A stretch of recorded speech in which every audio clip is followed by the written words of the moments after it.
Rookies making noise around the league. We're starting in Seattle. We're going to Pittsburgh. And then who's not in camp? A couple of injured players that are rookies. We need to check in. And Rob Rang is with us today. We'll get it all done on Locked On NFL Draft. You are Locked On NFL Draft, your daily podcast covering the NFL Draft. Part of the Locked On Podcast Network, your team every day.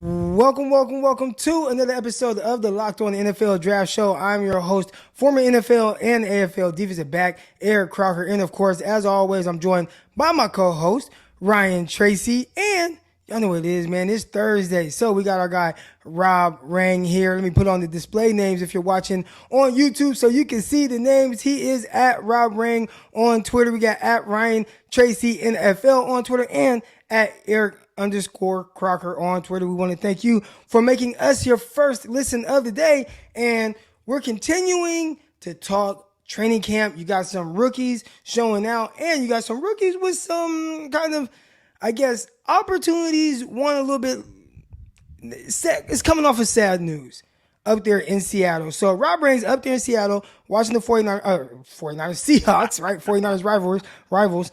But obviously there was sad news out of there. Chris Carson retired at the age of 27. He's had a neck injury he'd been battling with, and I thought it might come to retirement. Unfortunately, it did, but had a terrific short career for a guy that was drafted really late, right? Or undrafted, somewhere around there. But Kenneth Walker, Rashad Penny, who's going to be the starting running back? Is there a battle, or is Penny just going to step in? He is a former first-round back, but Kenneth Walker, they drafted him high out of Michigan State. Is he going to be the guy? Yeah, that's a great question, Croc. And yeah, I mean, it was earth-shattering news in Seattle for Chris Carson to retire. It was somewhat expected because the fact that we're talking about a very serious neck injury in Seattle. The Seahawks have had their share of tragic neck injuries, Cam Chancellor being one of them that kind of pushed his early retirement.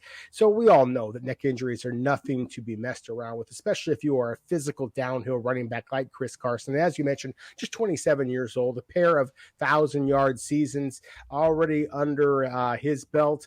And unfortunately, that's all it's going to be under his belt from an NFL perspective. At least that's the way it appears at this point. The news on Wednesday, on Tuesday, as the players in Seattle were coming to camp and training camp officially beginning on Wednesday, like a lot of NFL teams, Chris Carson has retired, and so now it is going to be up to Rashad Penny, who was signed back on a one-year deal, and Kenneth Walker, who was brought in the early 40s, I believe. I think it was number 40 or 41 overall. So early in the second round that Seattle selected him. He was the second running back drafted behind only Breece Hall to the Jets a couple of picks earlier. So Seattle, again, investing very, very early in a running back, and both Penny and Walker had some really bright moments in today's first day of camp. I was there now scouting, of course, for the BC Lions, as we talked about a little bit on our show previously. And so I'm not always watching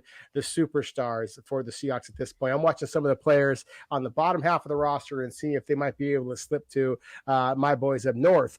But at the same time, it was just obvious that Rashad Penny, despite weighing in at 237 pounds, which is a little bit heavier than some might think, or some might have expected, but that's kind of been his weight in the past. That's what makes him such a remarkable player, because this is the guy who clocked in the 4.4s at 240 pounds.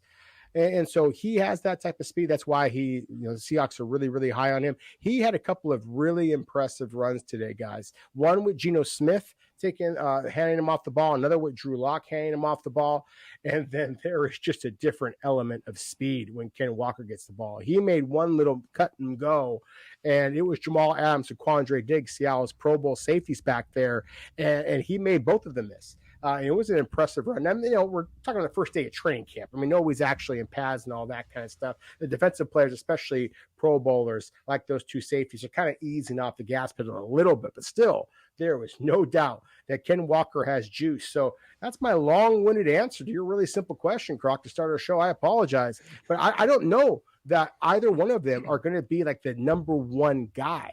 That's not what Pete Carroll has done. He's liked to kind of mix and match a little bit. I think that both of them are going to be statistically relevant if you are a fantasy football observer. And I think that both of them are going to be pretty good for the Seahawks. And that's why they could be sneaky, reasonable contenders in the NFC West. I'm not suggesting they're going to be Super Bowl contenders like both of your clubs, but they are not necessarily the 2 to 3 win type of teams that I think some anticipate, because they are going to focus so much on their dynamic 2-headed running back attack. They're going to need to. It'll save them, I think. I think this helps Drew Lock make the transition. I'm excited to see Ken Walker in that situation where it's a sad situation. We all acknowledge that. The future was going to be Ken Walker regardless. Yep. And this just moves it along that much faster. Committee is the way that NFL teams work. I'm interested to see what that split becomes. Well, I'm interested to know the split of the quarterback situation. I know we're talking about rookies and Kenneth Walker, and man, he's looking amazing. But real quick, from someone who covers the 49ers, and I'm looking at the Seattle Seahawks right there, everyone always says that, it's going to be a down year for the Seahawks. But I'm looking at Pete Carroll. And I had an argument with people, like literally an argument. If they were in person, they probably would have went to blows, right? I have a lot of respect for Pete Carroll because he went to UOP, University of Pacific in Stockton, California. He coached there as well, so I always show love to him. All right, but I think he's one of the top 10 best coaches in the NFL. And I know they don't have Russell Wilson, but I feel like he always gets Seattle ready to go. So they have an interesting situation there right now with the quarterbacks. Drew Lock, Geno Smith, my former teammate. Are they going to roll with those guys to start the season? I believe they are. I mean, maybe your San Francisco 49ers might just allow Jimmy Garoppolo to kind of fall into their lap and make things interesting, but I don't think that's going to be the case at all. I think that it's going to really come down to they believe that Drew Lock has some untapped potential and that they think that they might be able to coax that out of him. A lot of people kind of forget, and I'm an old man, I can remember this off the top of my head, but, Carson Palmer wound up becoming the number 1 overall selection years ago, and he was not the dominant player throughout his entire collegiate career that some might have thought, considering that he was the number 1 overall selection, wound up being a very successful player in the NFL with Cincinnati Bengals. But that's one of the things that kind of Pete Carroll has kind of talked about, is that sometimes it just takes a different perspective. It takes some time for these young quarterbacks to really, truly figure it out. And I think that he feels very, very confident because he has had the success, Crocker, you just kind of, talked about there and referenced there, that he feels like he might be able to get something out of Drew Lock. And from my perspective, and again, I was focusing on the bottom of the roster kind of players, but I certainly had some opportunities to see both Drew Lock and Geno Smith. I thought that Geno Smith, as you might expect, because he has a greater familiarity in Shane Waldron's offense, made the smarter throws, that he looked off defenders and threw the ball the other direction and generally was accurate. But Drew Lock was clearly more accurate. He did make some Drew Lock throws. There was one throw in particular, and when he kind of scrambled off to the side, then threw back across his body, the referees weren't really out, but there was still a flag that was thrown down because he kind of took a hit and threw the ball up. And so I don't know that Seattle is going to knock him too much for the throw, but it was the type of throw that just makes you angry. You're like thinking, you're a quarterback. You can't make this throw at this point in your NFL career, certainly not in the first day of training camp. At the same time, there were some pinpoint passes. There were some throws that showed absolute accuracy, anticipation, and certainly plenty of arm strength that I think is going to have enough people in Seattle excited about what Drew Lock could offer. But at the same time, again, I think this is going to be a battle that goes back and forth, back and forth. We'll talk in a week from now, and we'll see. Maybe Geno Smith got hot down in the second half of that week. We got Rob Rang up there watching the Seahawks scouting the bottom of the roster guys. It reminds me of me being in training camp and them looking right at me because they say, yeah, he's a bottom of the roster guy. Let's see if he's going to make this team. If not, we'll offer him a contract. And they did. I got offered multiple contracts from BC Lions. But long time ago, I'm far removed from that. But we are going to talk about some guys that aren't far removed from a team, not far removed from college at all. Pittsburgh Steelers receivers. This is an organization that is known they've been known to really be able to go out and scout receivers. They got 2 guys that are out there making plays right now. What's the future going to be for those guys? We're going to talk about that up next. But first, I want to talk to you a little bit about our good folks over at Built Bar. And if you haven't tried Built Bar Puffs yet, you are depriving yourself of one of life's greatest joys. Yes, one of life's greatest joys, and definitely one of my favorite joys. And guess what? There's a new flavor. Are you ready? It's delicious. Indulge in the cookie dough. Listen, Built Bar, they send us some of these things before they even put them out on the market. And they sent that cookie dough chunk puff, and it was amazing. Usually I share them with my daughter. I didn't share this time. I hid them in my office, ate them all to myself. It's definitely a really good, healthy snack. I've been watching what I eat. I haven't been eating too late. But one thing that helps me crave, those cravings and kind of get over it is eating a Built Bar puff. Cookie dough chunk puffs are made with 160 calories, and they are a whopping 15 grams of protein in them. Run to Built.com right now and snag a box for you and the family, or if you're me, just you. All right, and it'll be perfect. It'll be the perfect treat. Or you can find a really good hiding place like I have and hoard them for yourself. Like all Built Bars, the new cookie dough chunk is covered in 100% real chocolate. That means you are healthy and tasty. Chocolate covered cookie dough with a light, fluffy texture. It's so good. And the great thing about Built Bars are they're made with collagen protein, which your body absorbs more efficiently, and it provides a ton of health benefits. And you can eat something that tastes good, and it's actually good for you as well. You're going to love the new cookie dough puff chunk. And whether you need a snack or a workout late night treat, this is the thing that you need to grab and take a bite out of that. All right, Built is the perfect protein bar. And they taste better than a candy bar. Ditch all those calories. Ditch all that fat. Ditch all that sugar. Grab yourself a Built bar. Go to Built.com right now. Use promo code LOCK15 and get 15% off of your order. Again, use promo code LOCK15 for 15% off at Built.com. All right, y'all. We want to thank you for making Locked On NFL Draft your first listen of the day. We're keeping it rolling now. We're talking about Pittsburgh Steelers for the second day in a row. Just talked about their quarterback. And is it going to be the third string quarterback? I don't know. Mason Rudolph was out there dealing today. Mason Rudolph's doing his thing. Mr. Trubisky, he's doing his thing. We talk about Kenny Pickens. He's a first-round pick. He's going to get the benefit of the doubt. If anyone knows about roster politics, it's me. It is a real thing. So maybe the first-round draft status will kind of bump him up, and maybe it can work and be a backup. But right now, guys are dealing, and they're dealing to 2 rookies. All right, George Pickens out of Georgia and Calvin Austin out of Memphis, 2 guys who are making explosive plays. George Pickens actually running with the first group, caught a bomb from Mitchell Trubisky, and he said, hey, he threw it out there. He gave me a chance to make a play. And George Pickens does what George Pickens does, which is go out there, make a nice grab downfield. So George Pickens, Calvin Austin, who also had an explosive play. Austin, screen pass, took it 60 yards, went untouched, said, you know what? If anybody was chasing me, I could have taken it into another gear. All right, so we got these 2 explosive young rookies. Are they going to do enough to maybe make the Steelers look at Deontay Johnson and say, you had a terrific season last year, but we ain't paying you because we have these 2 young guys? What do you think, Rob? For me, Croc, I don't think that you necessarily can make that leap at this point after just a couple of days, obviously, a training camp. And even though I am really, really excited about the upside of both those players, Pickens and Austin, I just love how different they are. I mean, you have Pickens, the tall guy, looks like Plaxico Burress all over again, and then you have an Antonio Brown kind of guy, and Calvin Austin and just his shiftiness. I mean, he's not the same type of guy. He's actually even more versatile in some ways, but still they're different types. It's one of the things that I have been such a long time fan of. The Pittsburgh Steelers, Green Bay Packers are another one. These clubs, Kansas City Chiefs, frankly, are another one that consistently, in the second round, their wide receivers just turn into gold. And so that's one of the things, later round receivers as well, that just, that to me is something that is a testament not only to the scouting department, the coaching department, but also the quarterback. And that's the thing, is the Pittsburgh Steelers for a long, long time had Ben Roethlisberger. And Ben had his issues. Anybody who's watched the Pittsburgh Steelers and Ben Roethlisberger knows that he is not exactly fleet of foot, and that he often would hold the ball far too long and make some of his, sometimes poor decisions. But at the same time, he also could stand in the pocket because he was so damn big and could heave the ball down there in his early days and really make some spectacular plays. And with these two wide receivers that you just mentioned, Croc, I mean, these are two of the guys that can do that.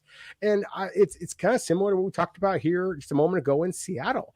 Because Seattle does not have a franchise quarterback in Russell Wilson, now they've got some guys who are hoping to ascend to that point, similar to Pittsburgh, some guys who are hoping to ascend to that point. It makes the wide receiver position even more important because you have to have special guys to help out your somewhat, and I don't mean any disrespect by this, but you're somewhat pedestrian at this point quarterbacks.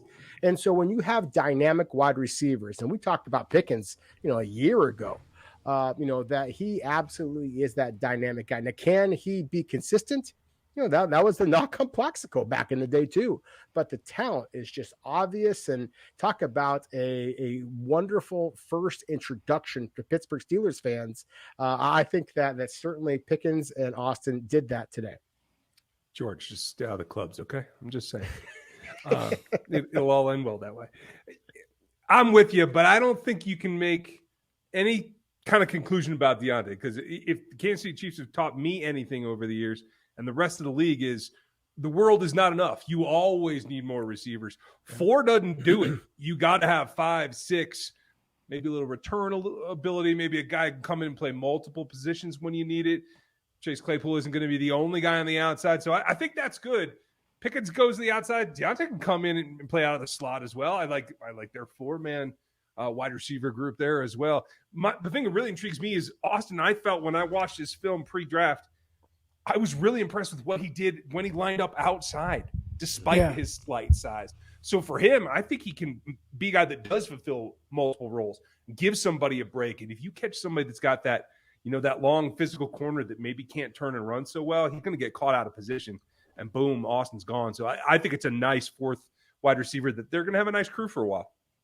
I like that you touched on his outside ability, because when you look at a guy that's 5'8", 175 pounds, everybody's going to say, oh, he's a slot receiver. It's like, nah, I watch him outside. I watch him against a guy like Tariq Woolen, a big 6'4" corner, and he had no issues beating him off the line of scrimmage, being able to kind of run by him, sitting his routes down. We watched him at the Senior Bowl, how crazy he went there, being able to beat guys outside in the slot. They're trying to figure out, how do I guard this guy? How do I press this guy? Can't get hands on him. He's too quick. He's too shifty. He's too fast. So he definitely is someone that can for sure be a dynamic type receiver. And I'm looking at that receiver room, man, and it looks like one that could potentially be a little crowded. And we've seen them do this before.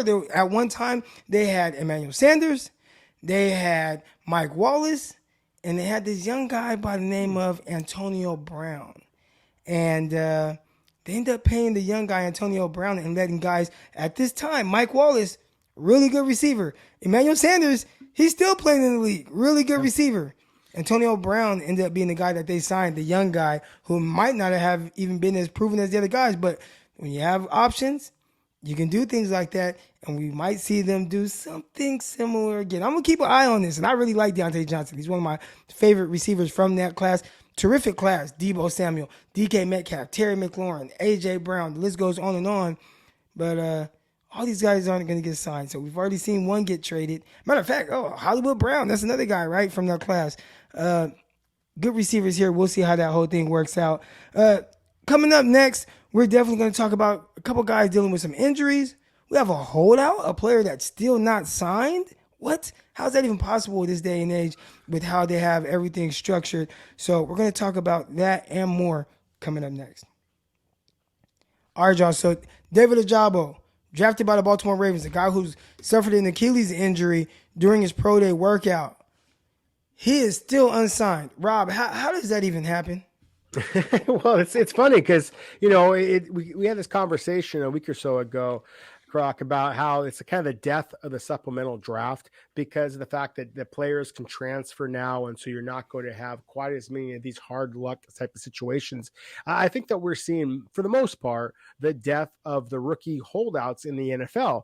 And yet David Ojabo here, he is in a holdout. He is the only NFL draft pick to be holding out at this point. As you mentioned, Crocker, he is coming off of an Achilles injury.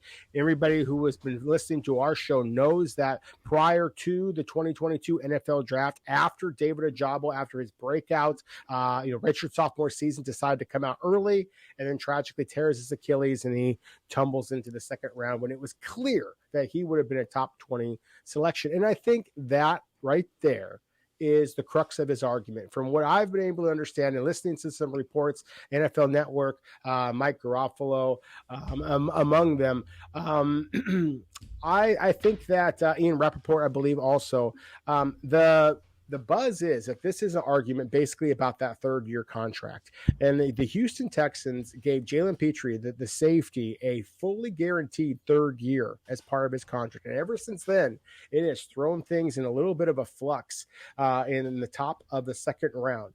And that, of course, is, again, where this player was selected in Ojabo. And he wants that third year to be either guaranteed or at least have significant dollars attached to it. And again, when you're talking about a player who put all, basically pushed all of his chips into the center of the table and went for it to get drafted and then wound up having just a freakish fluke injury, then I think you can understand where he is coming from and why he is holding out at this point. I think the cooler heads will ultimately prevail. It's not like David Ojabo is going to be able to see the field at this point immediately anyways, because again, he's coming off of that Achilles tendon injury. But at the same time, you'd like to see Ojabo and the Baltimore Ravens be able to come to an agreement, because this is a terrific football player. And I think that he absolutely could add something to the Ravens pass rush once he is able to get on the field. I like your analogy. He pushed all his chips in with Kings in the hole, right? He got beat by the one hand that could beat him, and now he's in the next hand. He's on tilt a little bit. He wants to protect his position. What his stack is left, he's got to keep control of that. So I can understand it. If it wasn't for the president of Petrie, this wouldn't be an issue, right? Because you couldn't go to the team and say, hey, by the way, that third year, that's all ours 100%, right? You're guaranteeing the whole thing. I agree with you. I think eventually they meet in the middle. In this particular case, I think I come down on the player side, like, because you've made that leap and because you put that faith in yourself. For the team to guarantee the third year of a rookie contract is not putting that team out a much. But it lets him have the peace of mind that he can concentrate on his development and his recovery from the injury. And I think in the end, if they meet at 75%, I think that's probably still great for the Ravens and for the player. And for second round players right now, the way they're slotted is not a ton of money. Even if he plays out to all 4 years, right? We're talking about around $5 or $6 million for a contract. So it's like, come on, for a guy coming off an injury and he needs that security. You know what I'm saying? Y'all got it. Y'all got it. Go ahead, break him off a little bit. Another player that's kind of dealing with certain things, it started to show up during OTAs, but Treylon Burks, receiver out of Arkansas, is playing for the Tennessee Titans now. He's supposed to be A.J. Brown's replacement, and that's a lot of pressure to put on the kid. But he's been dealing with asthma and stuff. So what's the latest on that, Rob? Yeah, from what I understand, that he came in and was absolutely dynamic today. He dropped 5 or 6 pounds. Kind of recognized that maybe he had not approached the mini camps with quite the diligence that he should have. As you said, the asthma being a little bit out of shape, a couple of pounds heavier than the Tennessee Titans expected, but still, Ryan Tannehill, his quarterback, kind of talked glowingly about him. Malik Willis hit him up with a couple of passes today during training camps as well, I was told. And then you could just see the quickness. And I think you mentioned the fact that he is being expected to kind of basically replace A.J. Brown. I think also Tennessee's addition of Robert Woods for the Los Angeles Rams, I think it's something that nationally people aren't giving enough credit. Croc, you and I know. We're watching it here in the NFC West. We know what a good player Robert Woods is. And that's one of the things I think that Treylon Burks and Robert Woods both do very, very well, that A.J. Brown also did very, very well, and makes sense for the Tennessee Titans as they run block nicely. And that's the thing. I think that I ask an awful lot for Treylon Burks to come in there and duplicate the statistical success that A.J. Brown had. But I think between Woods and Burks, statistically, they might be able to duplicate what A.J. Brown was able to do. And they also, again, complement the running game. I think the Tennessee is actually going to be fine here. And I think that it's important that we did talk about this because we kind of not blasted Burks and the Titans in a couple of episodes previously when this news first came out about asthma. And how do you not know a player has asthma? Should the Tennessee Titans be worried about it? We talked about it then. There's been some great NFL players that have successfully overcome asthma. Adrian Peterson being one of them. Mm-hmm. And I think the Tennessee Titans are feeling an awful lot better, breathing easier, so to speak, that Treylon Burks is proving, at least on day one, that he is everything that they thought that he might be. I think he brings a spark, and to be honest, asthma is manageable. It's about making sure that even as your camera shuts down, that you understand what you're going to have to do, and you have to manage that process, that disease, that condition. But it's certainly something that can be overcome, like you just illustrated. And I think it's going to be something that the Titans fan base needs to be prepared, as well as the organization, that it's going to be something you're going to deal with for a while. This is not something you cure. This is going to be his condition, much like Jay Cutler with his diabetes through his career. You're going to have to manage it. And I think it's going to be fine.